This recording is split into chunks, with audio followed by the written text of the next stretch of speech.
I'm at a bit of a different angle, and I've shot this video before, but my editing software was having trouble last night, so it didn't upload. So I'm just using my phone this time, and even though I feel like the video I made before would be helpful, I think that maybe I was a little too harsh about certain aspects, because what I'm going to talk about is surrounding yourself with better people in your life. And this can be kind of a hard thing to hear, especially for those who may have suffered with some of the things that I'm saying, to kind of avoid when you see people exhibit or contribute to these certain behaviors or attributes. And so I believe in the saying, it's either 5 or 10 people you hang around, you're the average of. I completely agree with that. But the thing about that saying is, it doesn't have to be physical people. They are people, but they don't have to physically be in your life. It can be via YouTube or online, other places online. But surrounding yourself, it could even be books. So when you are with successful people, and everybody has a different version of success, but whatever your version is, you want to be around those kind of people. And obviously, it's even better to be around people physically. So if you have friends that are drug addicts or shoplifters, and maybe do a lot of negative things, maybe they're just bad people, maybe they're pathological liars, maybe you're friends with sociopaths. I don't know what your situation is, but those are kind of extreme examples, and people don't have to fall into that extreme example to be negative for your life. These could even be family members. Unfortunately, oftentimes people have to kind of distance themselves from certain family members because those can be some of the most harmful people in people's lives, because you're typically the closest to those people. And that can be hard, especially when you're younger, because you can't really get away from certain people, especially if they're your parents or some type of guardian. There's people that I'm, family members with, that I haven't completely, thrown out of my life. There's nobody in my life that I would completely get rid of. But there are certain people, family members, that I keep at a distance, or at least I know where I stand with them. I know certain behaviors about them that I just do not see as healthy. And again, it's kind of a subjective thing, but for me, I don't see certain behaviors as healthy, so I just understand that I can't change those people unless they want to change themselves, so I just distance myself.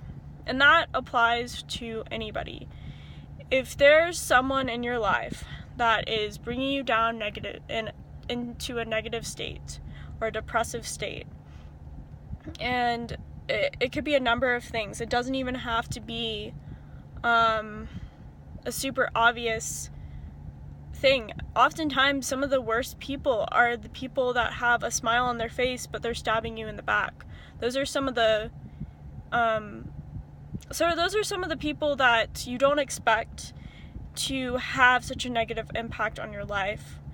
And it can be very hard to distance yourself from people,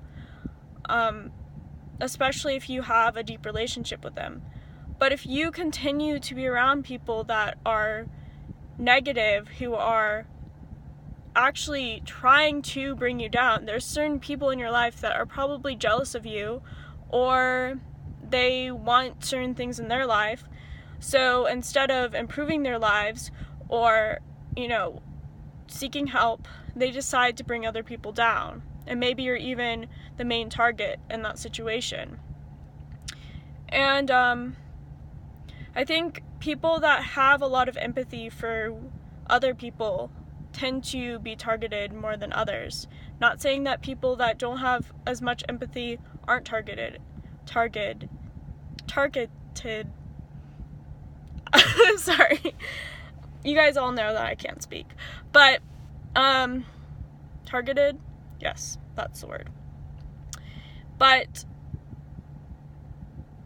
it's often, it becomes an adverse effect when you're open and you care about people.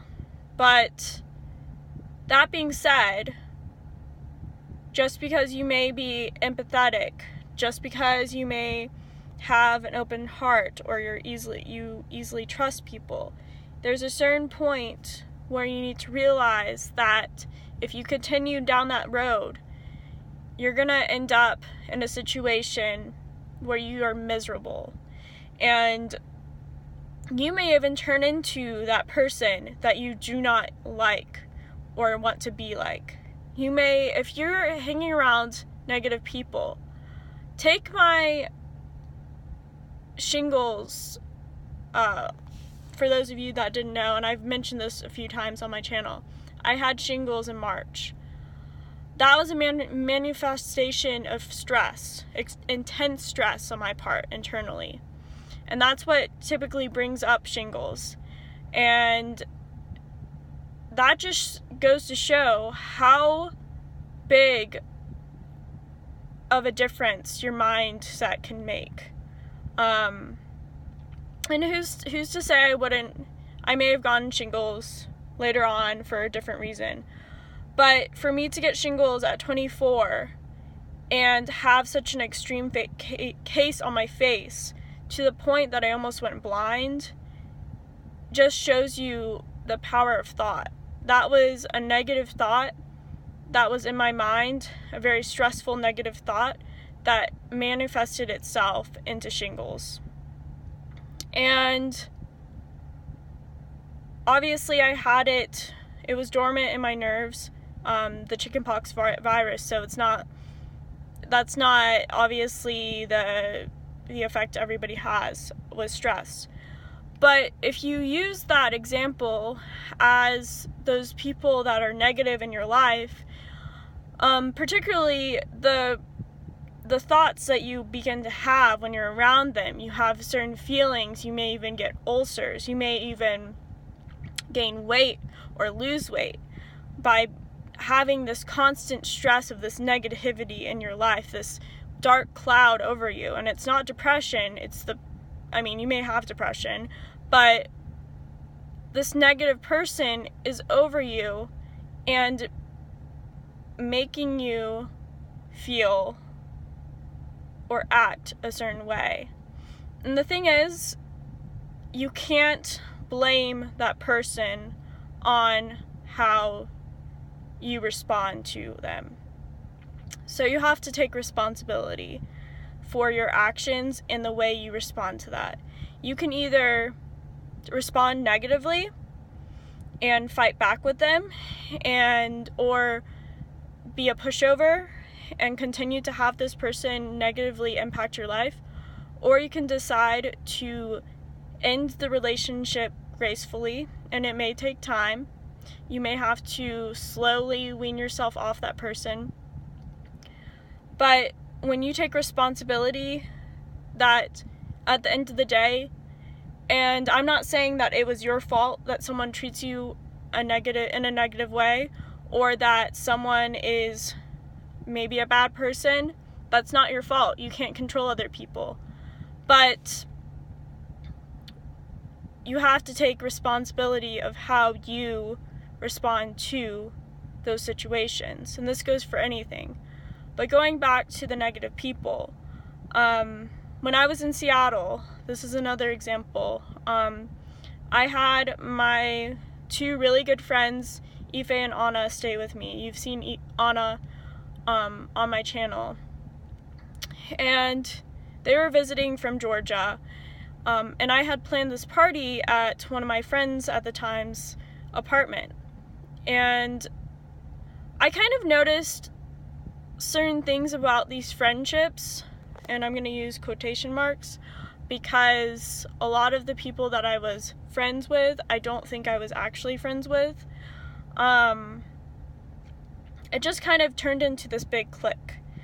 And there was a lot of negative behavior going on. Some people were into drugs, and that's not my thing. And I mean, you do whatever feels right for you, but personally, I am not into drugs, and I've never tried anything besides like coffee or alcohol.